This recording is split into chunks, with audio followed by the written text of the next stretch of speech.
Welcome, traveler, to the sanctuary of Asklepios, a place of rest and healing. My name is Herodot, and I am a traveler from Hyrcanassus. I retrace the cause of various events, such as wars and great calamities. I describe what I see and record what I'm told, all with the aim of providing a better understanding of why these things occur. Look for me to introduce you to many sites. The sanctuary of Asklepios is an amazing place, even for those with only a passing interest in medicine. It was a fascinating location, combining the mystical, religious, and scientific. And if someone happened to pass out, they'd luckily be surrounded by skilled physicians. This is the sanctuary of Asklepios, the god of medicine. It was here that the sick and weary came, seeking cures for their ailments. Sometimes the medical practitioners provided the cures, and sometimes the healing came from the gods themselves. This tour will help explain the inner workings of the sanctuary, as well as the unique way the Greeks approached medicine. I hope you enjoy yourself. I'll be waiting for you at the end of your visit.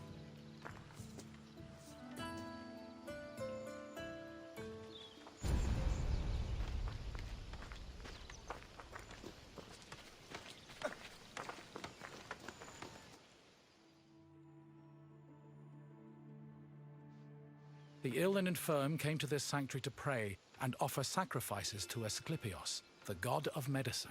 According to myth, Asklepios was once a mortal physician who eventually became a god.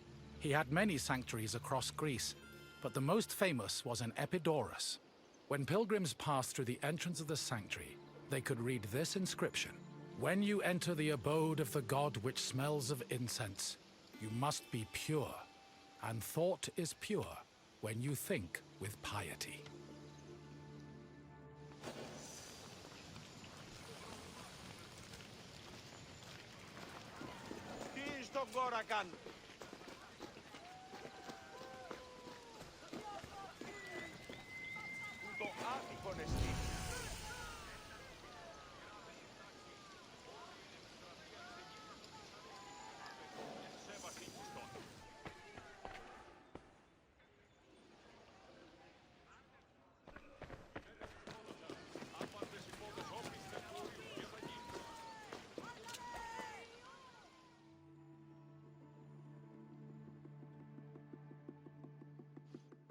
Medical steles constituted a sort of hub between medicine, religion, and the divine.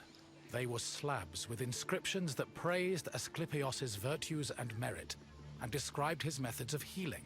The inscriptions relayed the dreams patients had within the abaton, one of the most important buildings in the sanctuary. The steles outlined the patient's name, their disease, and how they were cured by Asklepios. They were probably written by the sanctuary's priests, or at least under the priest's supervision. Asklepios was a complex deity. In addition to being a god, he was also a trained physician and disciple of the centaur Chiron.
In ancient Greece, Religion was inseparable from rites, processions, and sacrifices. This was no different in Epidauros, and visitors to Asklepios' sanctuary needed to prepare themselves accordingly. Pilgrims cleaned themselves in order to be pure, then offered Asklepios food like honey cakes, cheesecakes, baked meats, and figs. The food was placed on the sanctuary's holy table, where it was presumably later taken by priests. After the preliminary offerings, visitors were allowed to enter the abaton, where they would hopefully encounter Asklepios in a dream.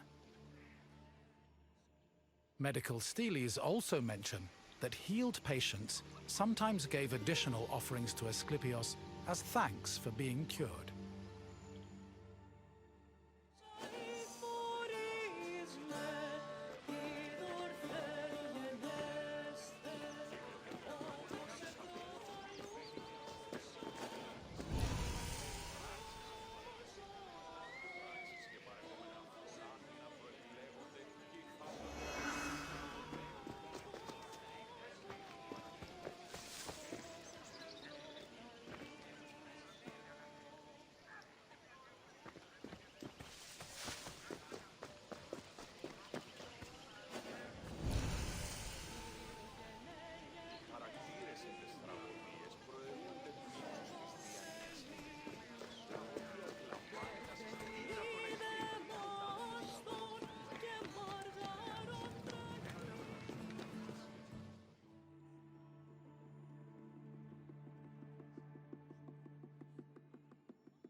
Asklepios was originally born a mortal, and was the product of an affair between the god Apollo and a mortal, Coronis. Apollo killed Coronis after discovering she had been unfaithful, and ordered her body burned on a funeral pyre. However, he rescued his unborn child from Coronis' womb before the fire consumed her body. Apollo gave the baby to the centaur Chiron, who raised Asklepios and taught him to practice medicine. Over time, Asklepios became so skilled in the art of healing, he could even raise the dead. This angered Zeus, who sent Asklepios to Hades with a thunderbolt. Apollo retaliated by killing the Cyclopes, responsible for making Zeus's thunderbolts. Then, Zeus revived Asklepios, making him immortal and deifying him in the process. In sculptures, pottery, mosaics, and coins, Asklepios was portrayed holding a staff intertwined with a sacred snake. The staff is a symbol of medicine that still endures to this day.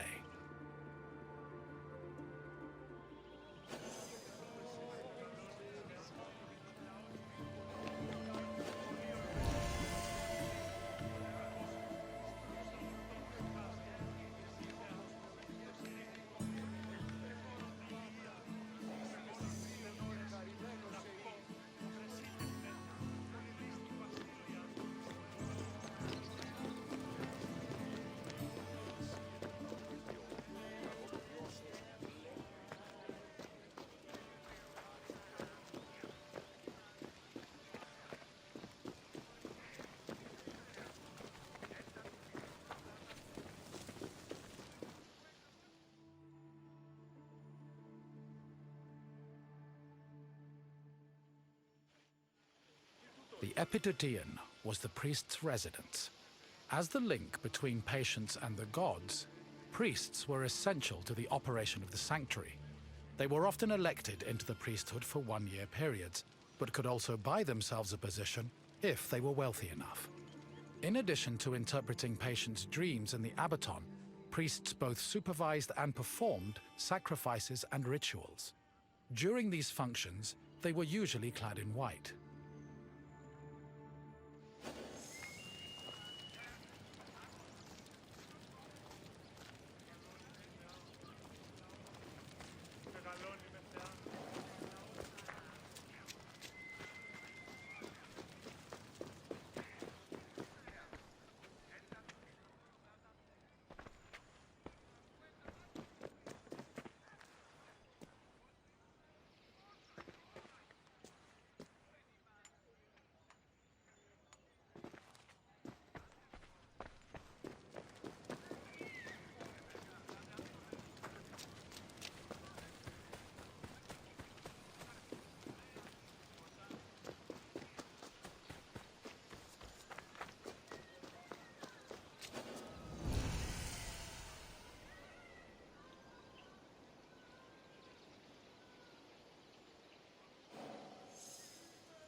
The abaton was built in the northern boundary of the sanctuary, where it surrounded a sacred well whose water was believed to have therapeutic properties. The abaton was where pilgrims went for incubation, or dream rituals. Details of the incubation ritual have been described in unearthed medical steles. They were also noted in Aristophanes' play Plutos, which featured a more comedic view of the process.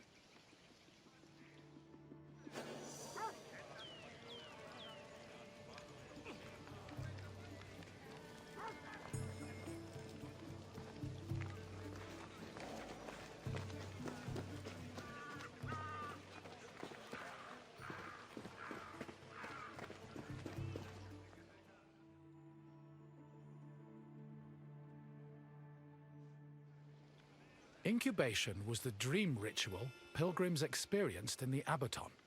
After completing the necessary preliminary rituals, pilgrims were allowed to enter the sacred building, where they lay prone. As they took in the smell of burning incense, the sanctuary's priests extinguished the oil lamps and asked them to sleep in silence. Once they were asleep, Asklepios would appear in their dreams and give his medical advice. The advice included diet and treatment recommendations, as well as requests for specific offerings or religious rituals. Upon waking up, priests interpreted the patient's dreams, unless a patient had been miraculously healed in their sleep. However, if a patient was completely beyond help, they were removed from the abaton. This was to adhere to a ritual law that stated that no one could die or be born within the building.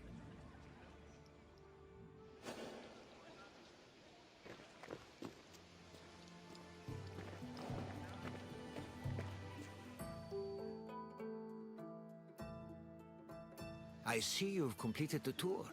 I hope you enjoyed your time in the sanctuary. As you can see, gods and miracles were just as important to the healing process as medicine was. Now, what else would you like to do? Excellent. Here is your first question. Which mythical creatures made Zeus's thunderbolts?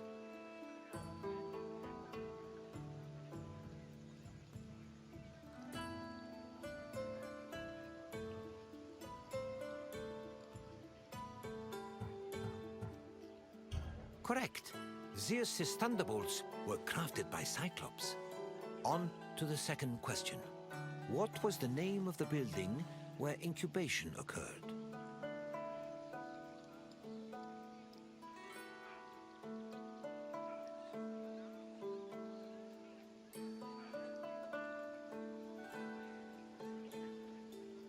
Yes. Pilgrims entered the abaton to undergo a dream ritual in the hopes of curing their ailments. One final question for you.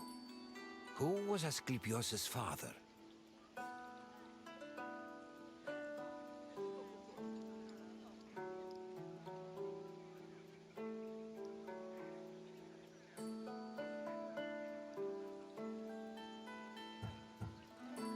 Yes, Apollo was Asklepios' father, and his mother was a mortal named Coronis.